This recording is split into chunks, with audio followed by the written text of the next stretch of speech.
I brought my laptop with MATLAB so we could talk about the homework. Anybody wants to talk about the homework afterwards, we can play around the I simulation. thought you had gotten back yesterday. Yeah, I did. What time? Like, Oh, I gotta get to 2 p.m. Oh, okay. Yeah, so I was assuming that you were coming in later tonight. Oh, yeah, no, I guess I had mentioned I'd hold office hours as usual, but I didn't say it loud enough, so. But that's okay. So, yeah, I don't. What's that? It was great, you know, I mean, basically,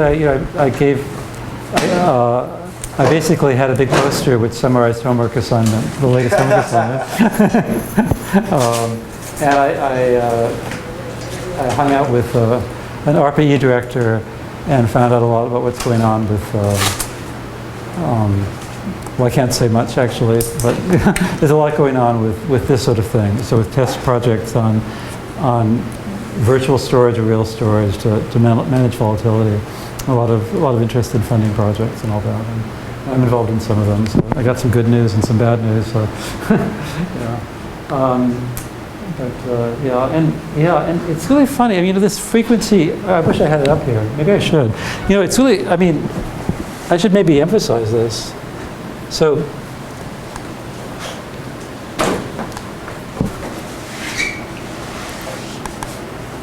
It's kind of.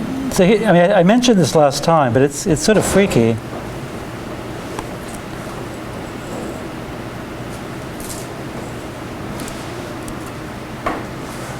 You know, so maybe I did mention it last time, but this slide has gotten people more excited than anything else. You know, I mean, to me, the fact that we can use on-off devices to track a regulation signal, to me, it's like, I mean, I'm so excited I can hardly stand it. You know, we have a patent on this, and a lot of people, you know, want to talk to us about it.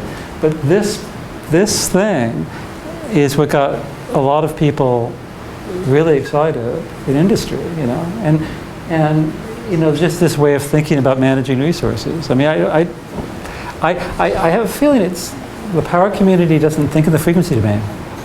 You know, they tend to, like when they teach control in a power course, you learn about good locus methods only, poles and zeros. You never see you'll never talk about phase and gain margins. And the big people like at Illinois, Pete Sauer, Joe Chow at RPI, they look at poles and zeros in design. So they don't do the design that I talked about.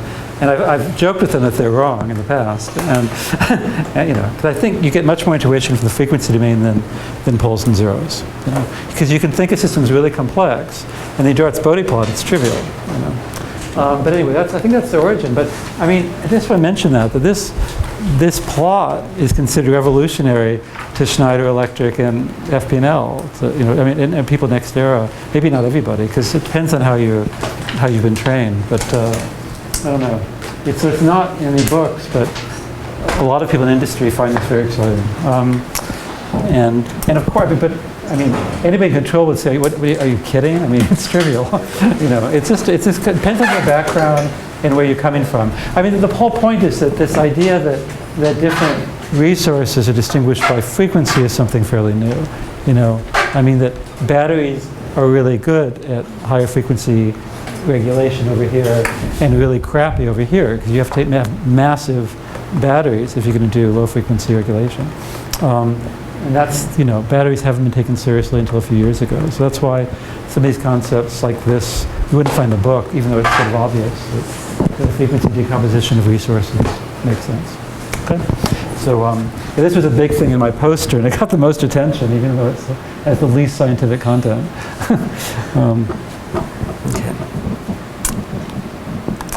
Okay. So this is what I was saying, you know, should have appeared right at the end of economic dispatch, really. And I don't know, I just thought, God, bringing up real and reactive power, you know, it's just too much, you know. And I thought I wasn't going to have time, you know, and as it turns out I do. So, and it's so fundamental, it's crazy not to include it. So some of you are going to go, oh my God, when you see the first part, real and reactive power, because some of you don't have real EC backgrounds, or you maybe saw phasers and slept through that. you know. And my undergraduate degree wasn't in EC, so I didn't see phasers until way later, and so I get nervous myself. So you'll see my blood pressure rise as I talk about this stuff. You know, so it's this stuff. You know, you've got. You know, I'll explain this figure. Okay, so what I'm going to do is if it's not, if you can, you don't have, this is sort of a review, it's supposed to be a review for real EC people.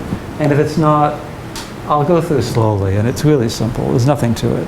People make such a big deal about real reactive power, and the basic concept's nothing, you know. There are some subtleties, but not much. And then after that, I'll talk about what the AC power flow problem is for a network. And then what happens if you try to optimize. And again, I'll give you the book as a reference. So if one of you, there's several people who should be in this room are going to be power engineers. And if you really want the algorithms to compute the AC power flow, you can look at page 264 of the book and see the algorithms. I mean, I'll give the concept of the algorithms here, but I'm not going to torture you with the details, because coding these massive equations is a nightmare. And then there's a breakthrough that happened 5 years ago at Caltech, which A, is a breakthrough, you should know about it, and B, it's one of the nicest applications of the Lagrangian relaxations you can imagine. So it's a good review of what we've done in the course before. So that's why it's really a shame I didn't put this where it belongs, Okay, so real and reactive power. So, basically, this is steady state. And that's something that people often forget in power systems, that you're assuming everything is just sine waves going through a perfect, that omega is 60 hertz in the US. It's 50 hertz in Europe. And so you've got a voltage where I don't have a phase shift just because I'm, just by normalization. And I've got a current across a load, which has a phase shift. And then power is just defined as you'd always expect it to be defined. It's the product, The power is V of t times I of t. I should have said that. But then you go through and you play around with trigonometric identities, and you get that the product of these two guys is this horrible mess. All right, but it's broken up in this way because this is something whose if you integrate it over a large time period, it'll get 0. You integrate sine, you get cosine. So this the average contribution there is 0, but this is 1 plus a cosine. Okay, so if you average this part, the average of that is 0, but the average of 1 is 1. Okay, so this is the notation. Well, this is called the real. Well, right here. So the coefficient here is the real or active power, which is measured in watts, and Q is this reactive power that people make such a big deal about. Okay. All right. So this is when people talk about phasers. That's what these guys are. And so, but the main thing is the main toy is this apparent power, which is a complex number. All right. And so really, it's the value of theta is really, really important in all of this. Because if theta were pi, this would disappear, and you would just have stuff slushing back and forth, and no energy would be delivered to the load. It's just that's what happens. Okay, and that's why that's called the power factor. So the power factor is 1. Then you've got all the powers, all the apparent power is actual, is real or active power. Okay. And so that's why you have all these awful units, watts and vars and what's this called again? Volt amperes. Yeah. And that's why you often see units in either watts or volt amperes in units, and it can be confusing. And I'm definitely, this is way outside my comfort zone. I know a lot about the math, but my intuition, the physics, forget it. Just sorry. I mean, I know what an inductor and a capacitor is. But this is a deep area, and there's a lot of research in this right now in trying to improve power factors based on all sorts of new technologies. So these are the definitions. Okay, I mean, so there it is. There's the power across a load. But what about going back to our economic dispatch problem, and remember, so I gave you two extremes. I started out with a purely DC world, an academic dispatch problem, where I was essentially taking, buckets of energy and delivering them. It was like, none of this appeared. And then I jumped to a dynamic setting, and I showed you the crazy nonlinear differential equations, and talked about transient stability and all of that. And I showed you the equilibria that could arise, and showed you they could appear on big manifolds. Remember those beautiful, crazy possibilities for the equilibria in a simple network? We had a 3-bus example, and if you looked at all possible equilibria, go back to, it's like a few, like halfway back in the course, but there was the set of all possible equilibria in 3 space was wild. This is somewhere in between. There's no dynamics. We're looking at equilibria with these sine waves, and we want to know what possible, in a network, what possible power flows are possible. And so you can come back to our friend here, and look what happens. Instead of, just power here, I've got my voltage and in current, and I've got my apparent power, and I've got the apparent power flow across the line, And so you can see how I felt apprehensive about even talking about this several weeks ago.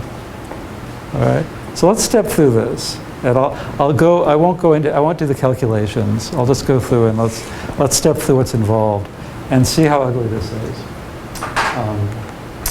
Okay, so basically, if you flip things around, this is a convenient way for me to go through this. That the current is a matrix times the voltage. So the current, that's a vector of currents and a vector of voltages, and Y is called the admittance matrix. So I is this vector of net current injections, and V is a vector of bus voltages. And the thing is that we've got a network here, and there's initially a problem of trying to make it nice, making sure that the power flow, the apparent power flow, is mainly active power. So there's a design problem that comes up right away. You'd like to put resources in here, like capacitors, to make sure that the system is nice. And that's where there's a huge, research effort right now. If you look up facts, flexible AC transmission system, there's all sorts of different techniques, mainly based on power electronics, to try to inject reactive power, which means making sure that power factor is close to 1. And to a control person, it just makes me so uncomfortable, because injecting positive phase, that's lead compensation, right? Remember our PI controllers created negative phase lag, and you need PD control to create phase lead, and that never appears in any of this. And I know what they're trying to do. Sometimes I think it's impossible, because a pure phase lead device is a predictor. It's clairvoyant. It's predicting the future. You have a transfer function with static gain and positive phase. That sounds like I'm predicting the future. It really is. That's not possible. Physically, you can't build it. So you've got to remember in all this stuff, we're talking about a steady state world. And that's why sometimes you build these things and you think it's genius, and it blows up and it's unstable. So I don't know a lot about it, but they've played around with reactive power droop. Does anybody here know about this? So injecting reactive power, droop gains for reactive power, and it blows up. And they're advising against it. And because you can go play around like this and fool yourself you're doing some wonderful thing, but you're forgetting that there's a dynamical system in the background, and you just made your gain margin 0, even though you think you've done something beautiful. So it's really a dangerous world. But anyway, it's exciting too. You just basically you need the people in control and the people in power electronics to talk to each other, which is not easy. Luckily, we've got Shuo Wang here in this department, who is awesome. I mean, I can't wait to work with him on these sorts of problems. Okay, so anyway, that's a hot area right now. Power electronics, because you can build these massive transistors, massive switching devices. It's people thinking they can re-envision the entire grid. And experiments will probably be done in India to have millions of microgrids, which is separated using power electronics.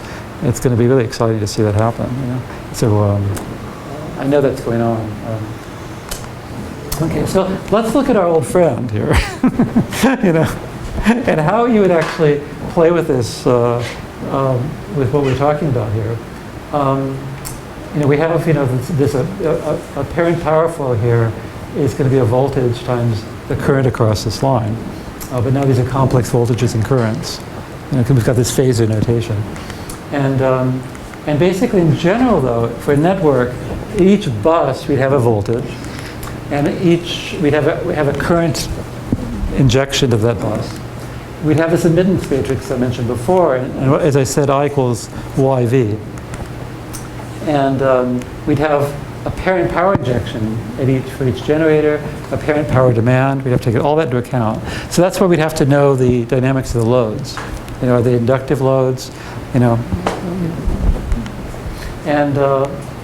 so then we have this apparent net power, which would be the voltage times a current injection at each place.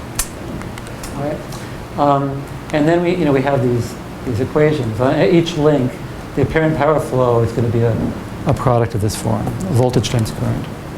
It's a lot. I know it's a lot of equations to throw at you at once, but it's mainly just there you have it. We have this awful matrix equation. Yeah. But S12 equals V1, I12. Is the reason that's just V1 and not V? Yeah, because it's exactly equal to what's happened in the opposite direction. The exact same thing came up when we were looking at the real model. Where we ignored reactive power. Okay. So you'd also get the same thing with a V2, I21. Okay. Exactly the same.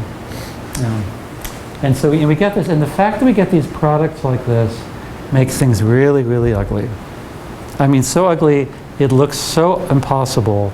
Like our economic dispatch problem looks like it was a complete waste of time. And so I talk about several ways of actually resolving this. Okay? Okay, we've got the current flow as well. Yes, we've got voltage times current there, and the current itself depends on voltages and this admittance matrix. So luckily Y is fixed. That's a physical property. Of course, we'll design it. We'll plop down capacitors, transformers that are tap changing maybe so we can adjust their behavior. And maybe smart swimming pools or fans will play a role in the future. I don't know, that's a question. But luckily the Y will be fixed. But we've got a product of voltages, so we've got this quadratic constraint that comes up. And that's what makes things ugly.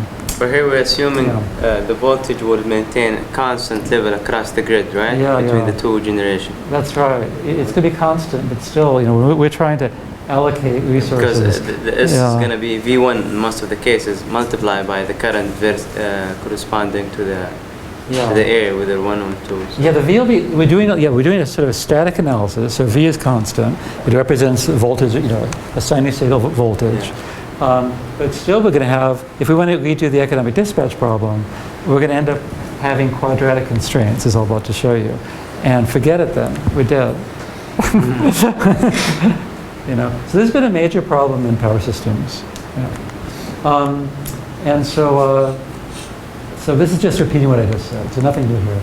So here's what happens when you actually take that innocuous looking equation there, I equals YV, and then you write down what the differences of powers here. The PGI minus PDI is going to be some awful function of the absolute value of voltages.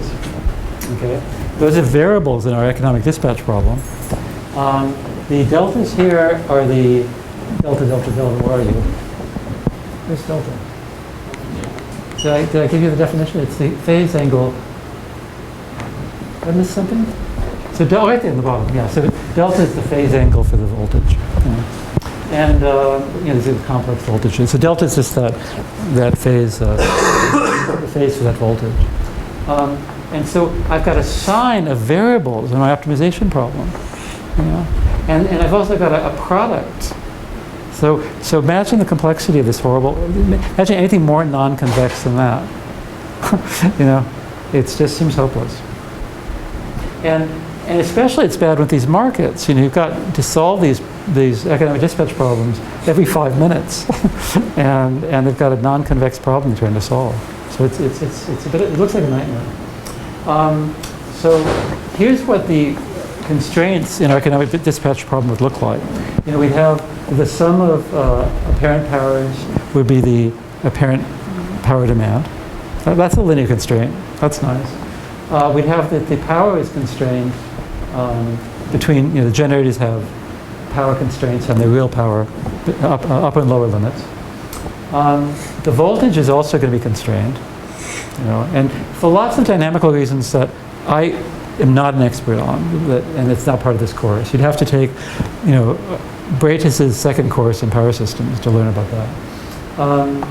And we've got we'll have this is a constraint on the flow across the power line, transmission constraint. So now it's the real part of the apparent power is less than some maximum value, and also, you know, greater than minus that value. So you have absolute value signs there. And I've got this equality constraint here, you know, for definitions. And that last equation, since I gave you this formula already, this part is here, and this part is here. And so that coupling constraint there is just, forget it. And can you believe when people teach this course, they make you write code to find a solution to this? It's amazing. I don't know, I would never be such a sadist, never in my life. But almost every power course, like introductory power course in the country, you would have to be given this problem and write code to find a solution to these equations. And it's going to have multiple solutions in general. Right? All right. So I'm going to tell you the concept of what people, you know, what you would do. Like, you know, I'm going to give you pseudocode, but I promise you I will never ask you in my life, or I will never ask any student to actually, you know, write C code to do this. Right. So basically we have a gigantic, we're trying to find a solution equation. I think this came up once before. You know, I have some giant vector x, and I want to solve f of x equals 0. You know, and I think maybe I've mentioned this before. I went back and tried to find where I did. I think informally I talked about this, but you've seen this before? Convex. Yeah, I mean, but did I mention this in class? I don't think I did. But so this is convex, but that's not relevant for finding a fixed point, you know. The fact that I made this function convex was just a mistake, me playing around in Adobe Illustrator. The convexity of a function doesn't help much in finding it at 0. It's helpful finding a minimum, not finding you know, solving the equation f(x) equals 0. So this is just an example of what's called the Newton-Raphson method in one dimension. And you know, if you've seen it, fine. If you haven't, everyone needs to know this. And basically, here's how it works. You start with an estimate time k, and what you do is you look up and you look at the derivative, and you pretend the function is linear.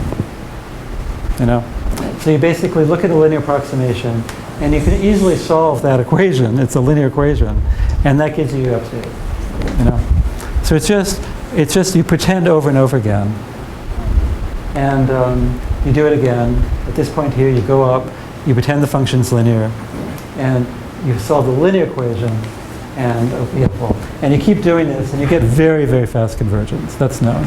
So it's like lightning speed convergence. This example here, there's a unique solution, and under very general conditions, this will converge if you start close enough. But in these in this horrible problem here, where f is multidimensional, has many, many solutions, and some of them are good and some of them are bad. You know, it can work and it cannot work. It's a real nightmare.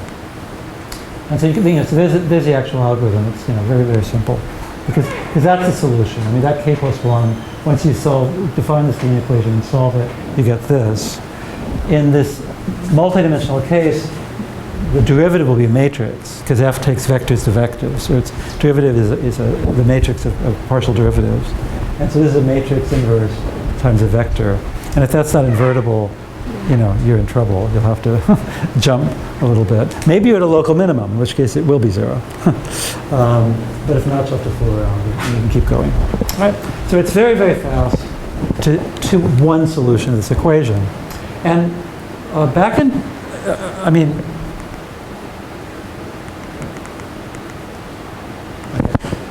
so a funny story. So back in 2010, I was at Caltech, and I was, like, the next week I was going to Cambridge for a power systems meeting, you know, Cambridge, UK. And this guy, Javad Levi from Caltech, who was a graduate student there at the time, said, "Professor Mine, did you get my emails?" And I said, "No, I didn't get your emails." And he said, "I've been wanting to show you something, you know, and it's about the AC power flow problem." And you know, and you know, so he dragged me off to a blackboard and spent about an hour explaining to me this new approach to the AC power flow problem. And frankly, I didn't know it was a big deal. You know, in 2010, I had no idea that this was the bane of the existence of balancing authorities all over the country. You know, I didn't, or all over the world. I mean, they really have trouble with this monster I just showed you. And he showed this to me, and I thought, wow, the mathematics is so pretty. You know, I want to know more about this. And then a few days later, I was on a plane, was in the UK, and like the second lecture was by Daniel Kirschen, who was a very well-known power systems guy, who was in the UK at the time, and now he's at the University of Washington. And he gave a whole lecture on this. And he said, the most outstanding open problem in power systems is the AC power flow problem. And if that could be solved, you know, the savings, blah, blah, blah. He said, this is the problem, the open problem. And I'm polite enough to not say a word until afterwards at coffee. And I said, you know, a guy at Caltech solved this, I think. You know, because that's what he told me. So the math was elegant, and he told me he'd solved it. And I didn't, and I, you know, probed, but I didn't know what he meant by that. It turns out he didn't solve it. You know, he came up with an awesome algorithm, which I'll explain now. But it really caused a stir. So I mean, really, it's a huge stir. His thesis. I mean, really, a lot of people are looking at using this now. You'll see why. I mean, it's amazing how. I mean, just think about how awful that cosines of deltas and all that crap is. We're going to turn this into something that looks trivial. You know, and it's all because of our Lagrangian relaxations. You know, it's really. There's two concepts to come. Are you with me? So you can ignore everything I just said. You know, in the sense that I'm going to abstract the problem away. You know, you know, we know. You know, take another course if you want to know all the details of real and reactive power. You know, the fact is that once we've abstracted this problem, we can come up with algorithms really fast.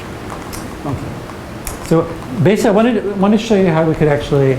I mean, code actually wouldn't feel so guilty about giving you for solving this economic dispatch problem in the AC case. All right. So I've scared you all to death, and now I'm going to make you more comfortable, if you're comfortable with the Lagrangian relaxation ideas. Okay. All right. So right now we're using economic dispatch theory to. Now I'm going to completely redo economic dispatch. So before we had this problem here where everything was real, we didn't have any worries about reactive power, and we came up with a convex program. If we included the fact that there's actually real and reactive power, and the transmission constraints are only on the active power, and blah, blah, blah, it becomes the most horrible non-convex problem.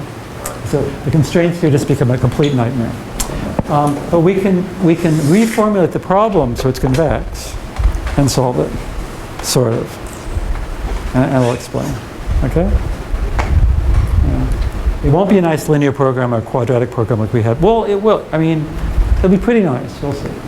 Okay, so here's what we have. You know, this horrible mess. You know, we have, like I said, the linear constraints on apparent power, voltage constraints, power flow constraints, and this awful definition of power, you know, at a node, you know, power injection at a node.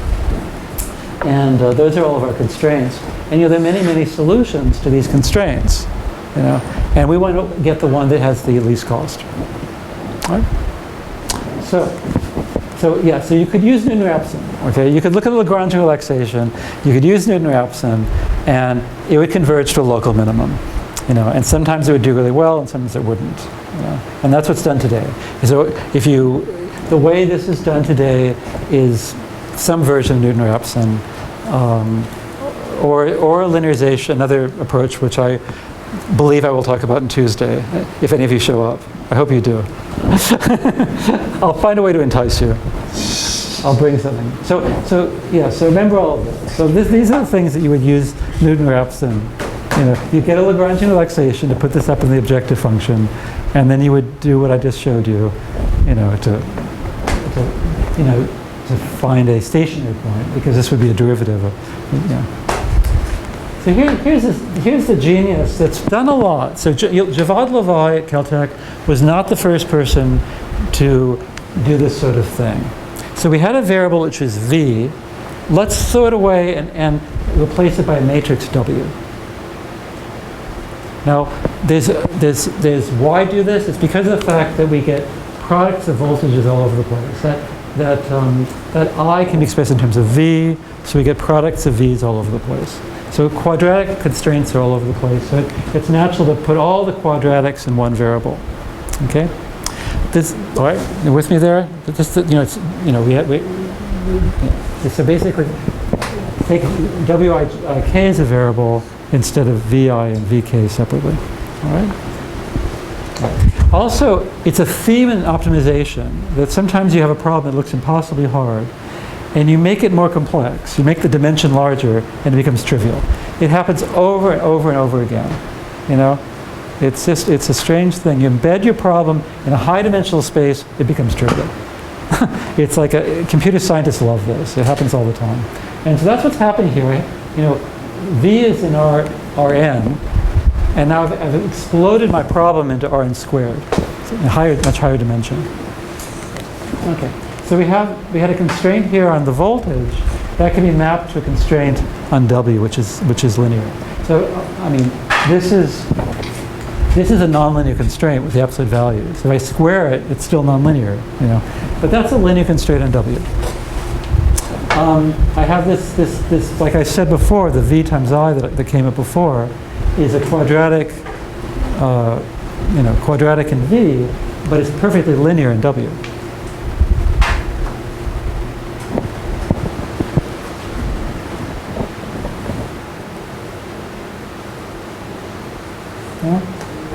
And multiply this thing through. I've got Vi, Vk star, Vi, Vk star. Yep. Okay. So so this sort of thing's done a lot, and often it fails. You do this sort of trick, and it fails. But in this case, it worked beautifully. So, and then I also had this here, which is similar. Okay. All right. And again, these y's are not variables. That's a system property. So I've got all these linear. Everything becomes linear. What did I just do? Oh yeah. So see the difference between these two? All I've done between these two slides is I say that instead of V being a variable, it's now W. I put in a W there in the SGs. Those are my variables of optimization. So the constraint here is linear. The constraints on V were horrible, but look how pretty they are now. Horrible, pretty, horrible, pretty, horrible, pretty. Okay, and I missed one constraint. This also should be greater than minus PT. That's also a linear constraint. So it's just magic. Isn't it wild? There's got to be a catch, right? So W is my variable. I've left something out. What have I left out in this optimization problem? What's that? Curve flow. Oh, no, nothing like that. No physics. But in terms of translating the problem from V being an optimization variable to W being an optimization variable, I pulled a sly one.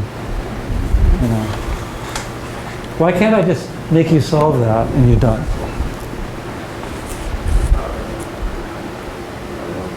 You get two solutions, V and V conjugate?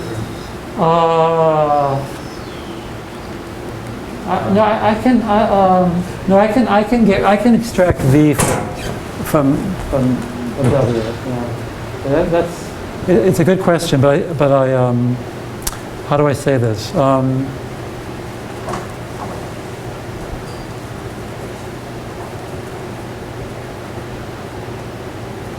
Yeah, well, you're right. Yeah. You're right, there's some ambiguity because, yeah, you're right. If I replace V by V star, I'll get the same answer. You're right, there's some ambiguity for sure. I don't think it's important, but I don't. Yeah, that is an issue. And actually, that's a hint to what I'm thinking. So yeah, there's some ambiguity as well, translating from W to V. But there's something bigger. With two W's? Two W's? No, W is a variable. W is a matrix. So my variables are W, which is an n by n matrix, you know, Right, and I've got my variables S1, SG1 through SG1. Right, well, what's WT? That might be a typo. Where? Yes. Oh, transpose. That's it. Right, but of which W? Oh, there's only one W. W is a variable. Yeah. The whole matrix transpose.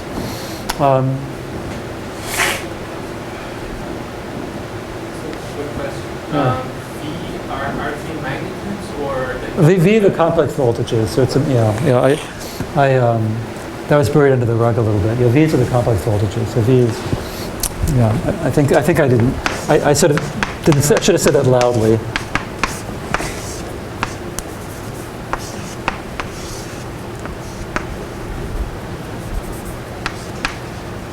Yeah. So I was using that phasor notation without comment. So yeah, these are complex. Well, so I'm just writing this down again. What's missing is that, first of all, I have this structure that I threw away. You see, this structure, you know,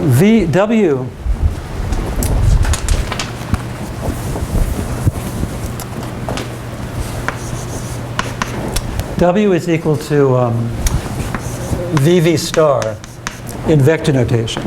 You know, where V star, again, you know, V is a column vector, and V star is a row vector, you know, which is the transpose of V, but complex conjugate.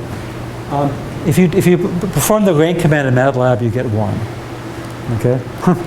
So the rank of W is equal to 1 because its null space is anything orthogonal to V.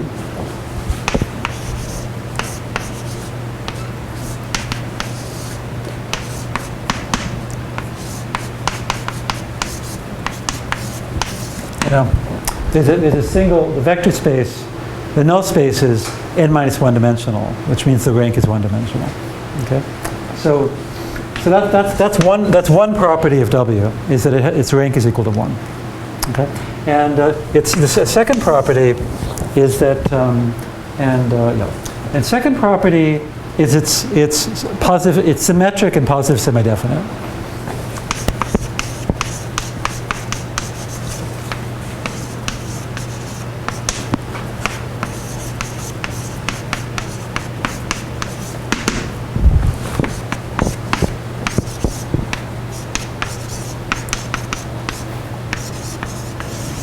So positive semi-definite has two parts to it. First of all, it's equal to its complex conjugate transpose. You know, that's whenever somebody says a matrix is positive semi-definite, that's implicit. Okay, they often forget that, but it's always part of the definition. And x star W x is greater than or equal to 0 for any x.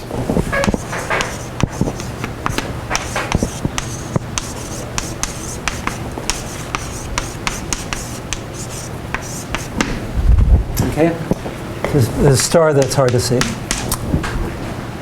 Now, do you all see why that's obvious?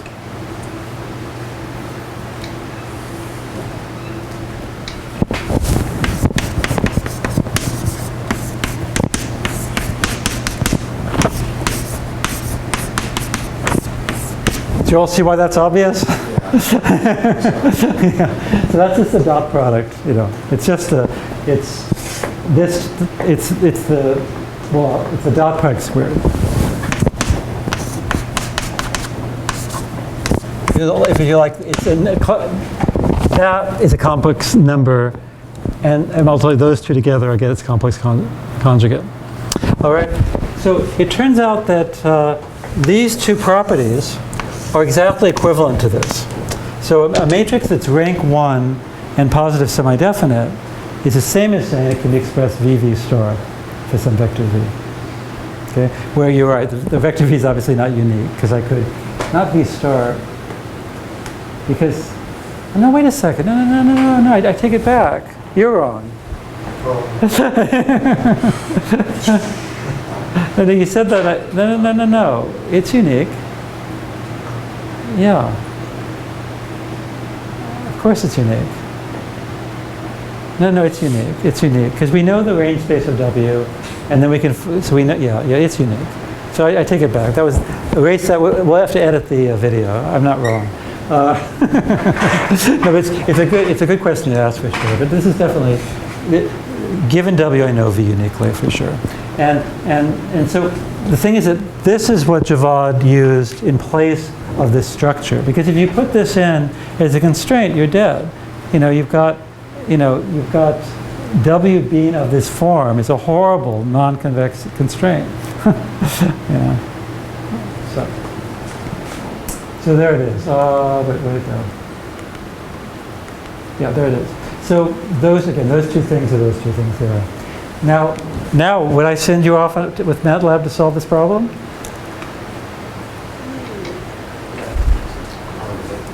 Well, this is a lovely property. So a matrix being W, positive semi-definite, is a convex constraint. And that's pretty easy to see, because it's just, this has to be verified for all x. I'd be perfectly happy putting this on a midterm.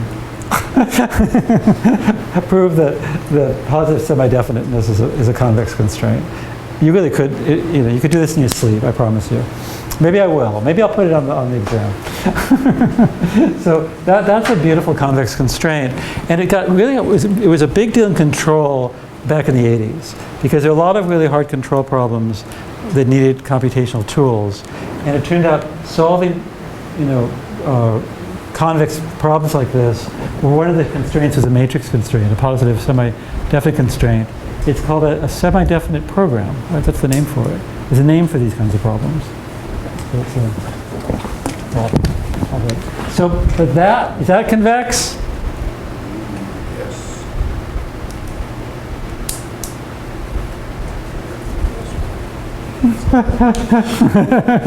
It's because of the fact, I could take two vectors, matrices of this form, with totally different V's, and I take the average, the rank will be 2.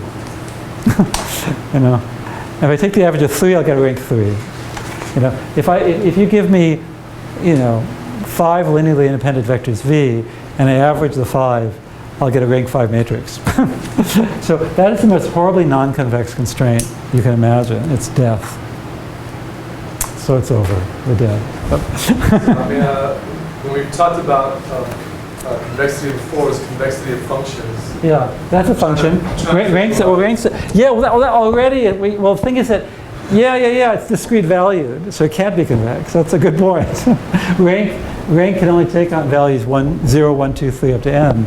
And so a discrete valued function can't be convex.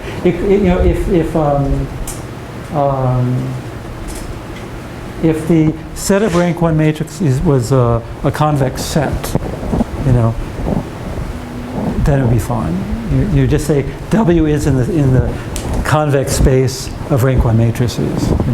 So this could then be a convex constraint, but it's not. It's if you tried to visualize a set of rank 1 matrices, it would be a crazy, wild, strange, disconnected set.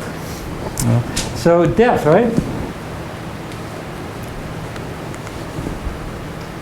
So again, I'm just saying this again. So so there we go. That's what you do. So just throw it away. If you don't like something, throw it away. So basically, let's solve this problem now with this gone. And this is something that's so simple, it's ridiculous. It's just, now this, you'll have to get, on MATLAB there's a semi-definite program command. I don't know what it's called exactly.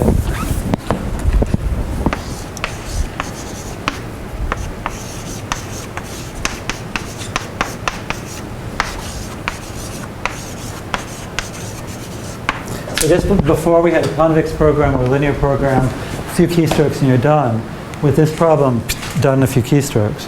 Now it's complex if if you've got 100 generators, W's 100 by 100 matrix, that's 10,000 variables, that could make MATLAB crash. But it sure is simple, and there's no problems at all about convergence or anything. And no matter what, it's a wonderful simplification of the problem. I mean, to see that all the issues are because of this constraint. Because this is equivalent to the original problem. I haven't changed a thing. There's no difference. And all the issues are not about sines of deltas and quadratic and all this. It looks like there's a million problems. It really boils down to one issue, is that we have a rank 1 constraint, which is pretty awesome. It can boil down to that. So it turns out Javad lied to me a little bit. He didn't know. I mean, he had just written up this work. He was so excited. Every example, he tried out 118 bus, IEEE standard, It got the right answer. Everything he tried, it worked. It never didn't work. And he said it's the problem solved. It turns out it's not. There are counterexamples now where this fails. Okay. So Javad, you are so cool. I'm definitely not criticizing you. He's at Columbia now, and doing well.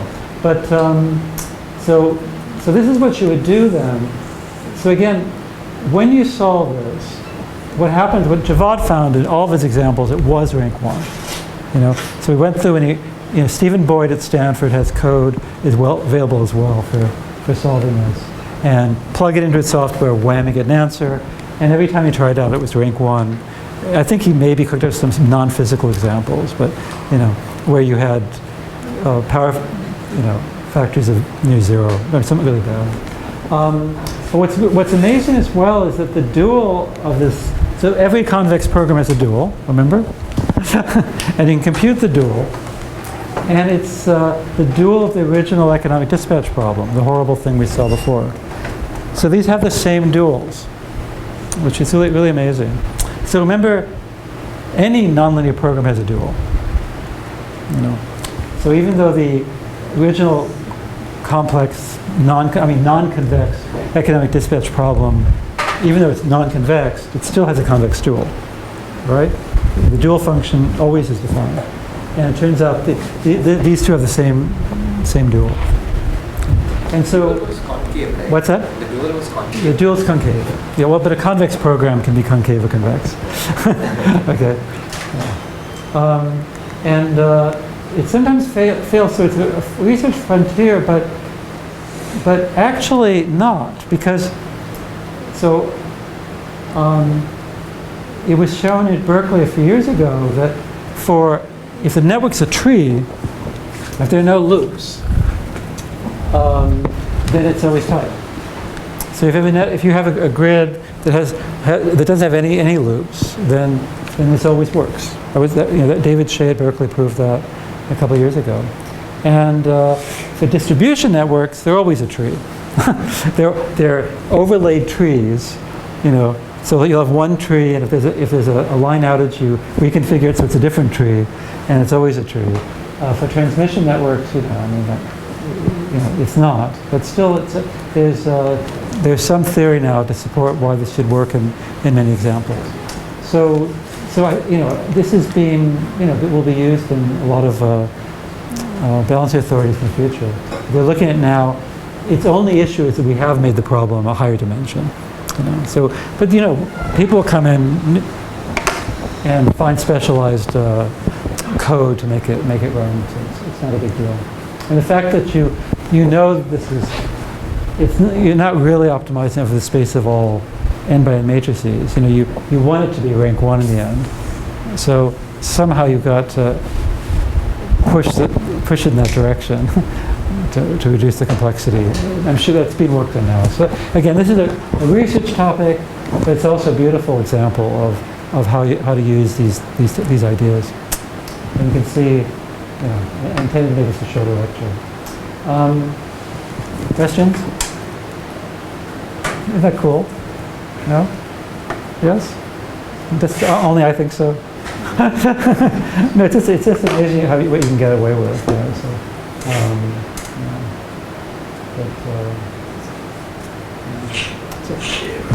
Is there, but do people know why it sometimes fails? Like, is there? No, there's only positive results. You know, there's like I mentioned this paper by at Berkeley where they said for a given network structure, there's no problem. But no, not, yeah. The only, I mean, he also is able to show that if all the deltas are sufficiently small, if all, if it's almost like a DC network, then it always works. But that's pretty boring. But yeah, so no, there's no. This is pretty new. So. All right. No questions? So any questions about the homework? So I learned that a lot of you don't have access to MATLAB. Simulink. That's just, should have told me. Yeah. You can just go to the EE lab, like NEB, just Yeah. go to the lab and log in. Yeah. Yeah, it's just hard. Most people want to do it in their bedroom at 2 in the morning. So. And also, It's on the cloud also, right? I mean, yeah, it- and you can Yeah. also log Yeah, in but- remotely. And that's what you were doing, right, Sam? You were doing it, yeah. But it's not very friendly, I guess. Or, yeah. It's hard to like open up files. Yeah. It will be slower. But it's slow. I didn't save anything, I just took snapshots. Yeah. But it's such a beautiful program. You know, it's so much fun to play with. It. It's a shame. It's just- Yeah. I was able to do it in the Yeah. And they were fine.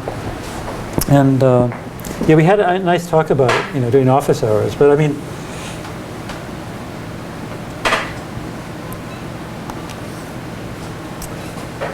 even for those of you who aren't taking the course, have I got it here? Yeah. So I'll just even do this. I didn't read the last question. What's that? I didn't even read the last question. So You read this? modify one paragraph of your choice. Oh yeah, that'll be fun. Yeah. Well, the nice thing is that I wouldn't do this if it wasn't a really nice, readable paper. It's really Kirby. All of Kirby's papers are really elegant, and he was very much ahead of his time. It's not perfect. We all screw up. But he's. But it's amazing that it was written so long ago, and he had so many good thoughts on it all. But again, this is. So some of us talked about this yesterday, but all of you, whether you're in the course or not. First of all, let's review what this is. The transfer function from disturbances to frequency deviation had a 0. When we worked out the equations based on the textbook, there was a 0 there. But the transfer function from the balancing authority, this AGC command, to frequency deviation didn't. And that's why I put these two transfer functions together. So these guys cancel out. The transfer function from here to here doesn't have a 0, and this does. So that makes sense. And so, we discussed this yesterday. But for the rest of you, if I'm an intelligent load, I'm with my other 10,000 pools or refrigerators, and measuring the local frequency and adjusting my power consumption up and down. I'm adjusting my power consumption up and down. That's exactly how we modeled the disturbance here. There's a deviation in power. And so that's why the loads are injecting, there's a minus sign there by design, in the same place as the disturbance. Wait, so the intelligent load is just compensating for the grid disturbance? Well, that's this is like a dream that probably will never be realized, but it's a fun homework assignment. Is that what if loads were designed to be grid friendly? This could be, maybe we'll find out it's very unfriendly, but loads looked at the grid frequency and changed the behavior, increased or decreased their power consumption based on the grid frequency. And since they're changing their power consumption, they would be putting an input in exactly the same place as disturbances. Because disturbances were all about power changes. A drop in a generation outage or an increase in load, and there it's a decrease and increase in loads. So that's the reason for the structure. And Fred Schweppe MIT proposed this, in the late 70s. It has a patent on doing this for Droop. The primary control, it didn't work. The patent, is floating in space because that's dangerous. In the primary control, we know that Droop games are designed with care today. There's a lot of fear about making them too big or too small. And so making refrigerators provide primary control at high frequency, I'm not going near that. But lower frequency, where we're so sloppy anyway, and where we know generators have been lousy anyway. Generators have been doing a horrible job at tracking grow anyway. So if these guys are doing a bad job, maybe it's fine. If it's at lower frequencies, so, like for fridges, it might be consume a bit more for half an hour, consume a bit less for half an hour. That's what I mean. Not primary control, which is up 10 seconds, down 10 seconds, or something like that. Anyway, so there's computing the transfer function for this, the transfer function, say from the grid disturbance to this, or from the balancing authority to the frequency deviation, that's the algebra you should be able to do after signals and systems. I've also reviewed it in class. That's easy, but how is this useful to the balancing authority? It's something I really want you all to think about, because it's not, it won't be obvious at all when you compute these transfer functions. After A and B, you'll have no clue. It doesn't look like there's any value at all. So, So is anybody, besides you two who we discussed it yesterday, does anybody have any thoughts on this? How you would address that question? Maybe you too, maybe we discussed it. Yeah, we discussed it as well. So you three can't answer, but how about you? Have you thought about how you'd answer that question? But how would you, what metric would you use for value? What would make the tell me, what would make the balancing authorities happy today? Complete grid-friendly design. And what do you define it? For the loads to be able to compensate for up and down. Okay. Well, what would that say about rho? How would you translate that into rho? For the loads just do it all. The loads are so smart; they take care of everything. Which is, that was a dream once. I mean, I don't subscribe to it. I think that they can do some good, but not. But suppose how would you translate that nirvana of the loads doing everything into what rho would become? Pointless. Yeah, it'd be zero. Right. All right. So that's one metric. How close are you to that nirvana? Is rho, in some sense, smaller? That's one way to think about it. But you might think of your own. There might be other. You might think of others. You might think of other ways to think about how this is helpful. Yeah. And I don't know the answer. I don't know if this is a good architecture or not. We'll see.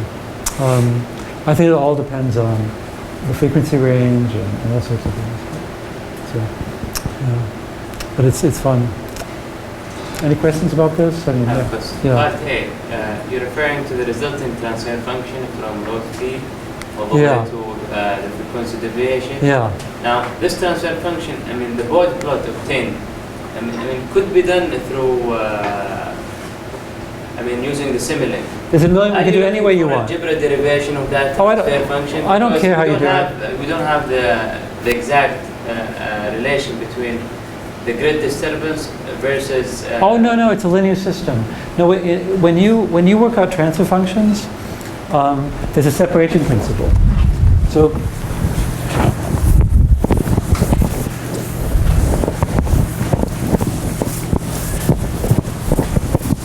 So this is something, don't worry, everyone forgets this, but if you look at the transfer function delta omega of S, it's some h1 of S times the disturbance, that's the demand, times, I'll write disturbance.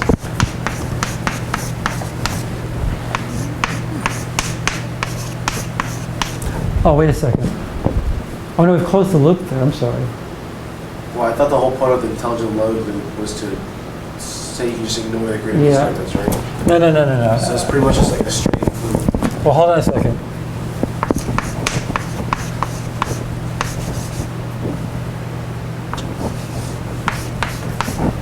Yeah, I mean, to answer that question,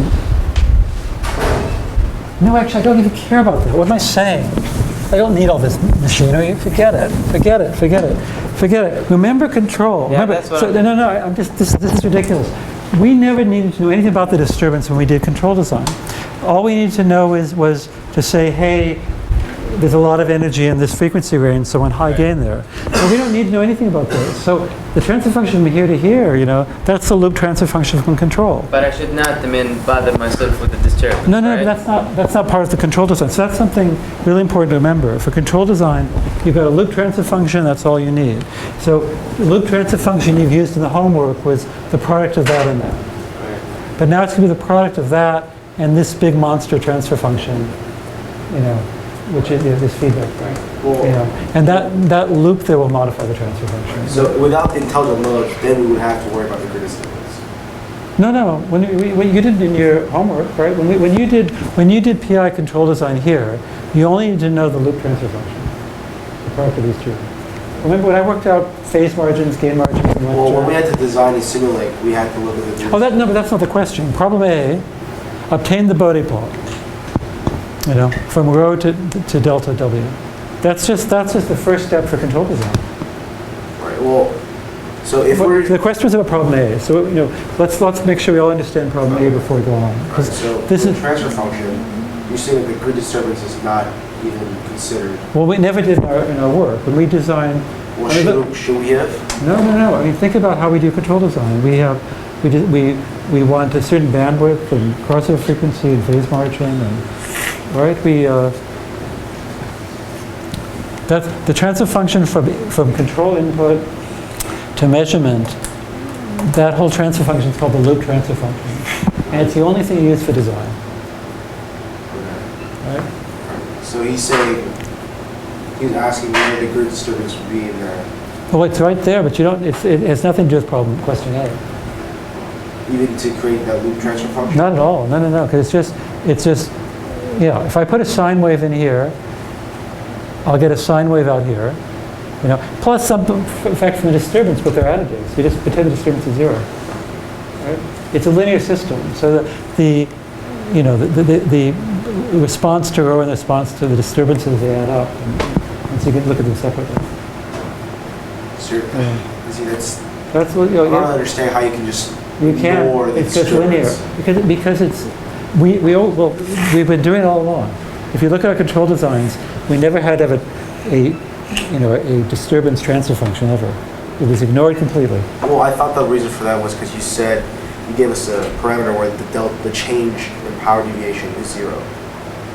So like, No. the power expected and the power. No, not at all. No. the grid When you is- do control design, it would be a disaster if you had to know everything about the disturbance. So the only thing you have some specs in mind. I want to reject disturbances in some bandwidth, you know, and if there's substantial disturbances in that bandwidth, it means you need high gain there, you know. But that's in basically choosing the crossover frequency. You know, so we use very, very little information about disturbances when you do control design. So all you need is this loop transfer function from rho to delta W, and this is irrelevant. You can set it to 0 for that computation. So there will be two transfer functions. One is from rho to W and one from T to W. Yeah, but I started to write that down, but then that's a confusing thing to say because of the feedback, because of the fact that this is a function of rho. So that's a danger. I started to say that, I realized it makes things more confusing, so careful. It's, you know, I mean, I've only got one input to the system again. That's the trouble. But that transfer function from rho to delta W is how we design this. And that's called the loop transfer function. All right? I'm not gonna- You go through the solutions of the homework and go through, you'll see we never, ever need to know anything about that. The design was all about this transfer function.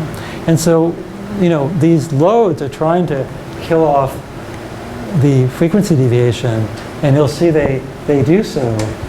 But the way I created these, I was thinking in my mind refrigerators that had a very narrow frequency range where they could do any good. You know, around their natural frequency, which is the residential fridge is a period of an hour. And so they're only going to be, doing good in a very narrow frequency band. And you can, that's going to be reflected in this Bode plot. You'll see that. What's HIL? That's the. It's supposed to, yeah, this guy here, that's the intelligent load. It's supposed to be modeled as a transfer function. And basically, I just designed a bandpass filter, because I know that's how it would look. If you had one class of loads, like a class of similar refrigerators, or pools, or something with similar characteristics, you'd end up, by design, getting something like a bandpass filter. So this was actually obtained using the Chebyshev filter command in MATLAB. It wasn't from the fridge. Yeah. And so it's got, and so it was hard to write down, so I had to give you the poles, the 2 zeros at 0 in these poles. All right? Yeah. And so, yeah. So now, for part C, how it is useful to be is mainly related to the fluctuation of the load because of a disturbance on something. Well, there's a million. What is the balancing authority's job? They're supposed to keep the system stable. So you could say, my God, the system's always stable now. I doubt that's what you'll find. I don't think a bunch of dumb refrigerators are going to stabilize the grid. So I doubt that's it. But maybe you'll find out that's true. Maybe you'll find out that you get much better gain in phase margins by having intelligent loads in the loop. Maybe you'll find, maybe not with this, because this is really restrictive. I mean, this guy's got a bandwidth this small. But maybe with a wider bandwidth, you will find it's more robust, more stable. So they need stability. They also have to, somebody has to pay money for getting those hydro generators to ramp up, ramp down, ramp up, ramp down. And so there's all that torque that's applied to generators that have to ramp up and ramp down. So the energy in rho is also a cost. And at higher frequencies, that's mandated by FERC. There's FERC order 755. And so you know that the energy in rho is a cost to a grid operator. So that's another thing. What else? I don't know.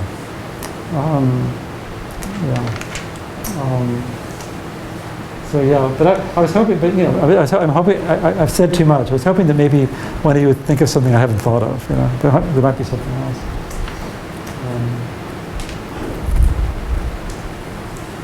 Any other questions about anything? One question. It says you have to modify the grid block. I don't know how to add blocks to the Simulink. I don't know how to do that. Shall I? Yeah, I don't know. I can change the transfer function inside.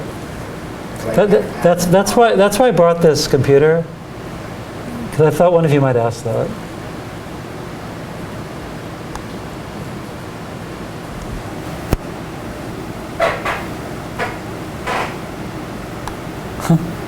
Where are you, ERCOT? Oh, I hope I didn't lose my original. Oh shit. Oh, no, there it is.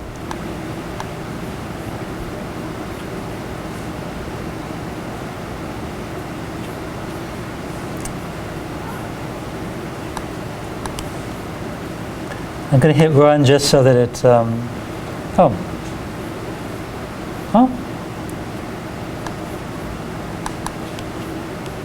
Oh, hold on. The data, No, oh, that's right. I've got, two things that are wrong. I was hoping I could automatically change my workspace. Oh, man. ERCOT, yay. And so it's called ERCOT something or other. That's a simulator. Yeah, that's a simulator. I'll just find it here. Hold on.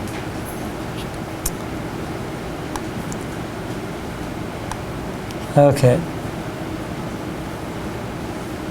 So first I'll just run this baby. So this is the one where I actually put in a DC offset on the disturbance just so you can see things better. And this is my crappy integral control design, which I don't think you can do that much better. It's been really, I don't know how Texas is stable. If this is really what the grid transfer function in Texas looks like, then they must be more aggressive, which means they must really have a better model than I think. They must update their model every hour and go for higher bandwidth than I'm willing to go. So how do you add another block? Well, you can go through, here's what you can do. You can, you open, this is the grid, and you say you want to add a block. You can take a block, and you can hit copy. Wait, edit, copy, and then just paste it in. All right, and then you can put in this, my smart pool numerator and smart pool denominator, which doesn't exist, or whatever you get from that, and you can make this prettier by flipping it. Just gonna make sure the denominator is bigger. Oh, no, but no, I've already given it to you. That's part of the assignment. Remember I gave you a transfer function for the intelligent? That was the HIL. Yeah. Oh, so we have to use that. Yeah, I mean, I'd love for you to play around more. I don't know if you'll, so you can flip these blocks, Yeah. And so basically then you want to be able to, take this and take a measurement from the frequency, because that's delta. That out is delta omega. Omega. So the intelligent pools, or intelligent fridges, are measuring that frequency there, and then you'll have to put in another block here. So you can do the same thing. You can copy and paste, add blocks, and if you double click them, you can put in a minus sign. Yeah.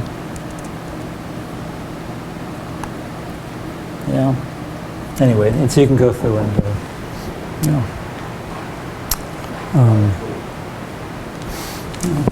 Yeah, so that's the thing. Yeah, somehow, it's a terrible thing that everyone should in EC should be dreaming about this stuff by the time they're seniors. It's terrible that you're not. Because it comes up so. Anyway, this is a good lesson for me for the next time I teach the course. I'll have to spend some time. It's a course in transition. All right. So if anybody has any more questions about the homework, I'll hang around. And for the rest of you, I'll send an announcement about Tuesday's lecture soon, and also about the midterm and about presentations and all that. So I've got some homework. How all those presentations work? Do we have to give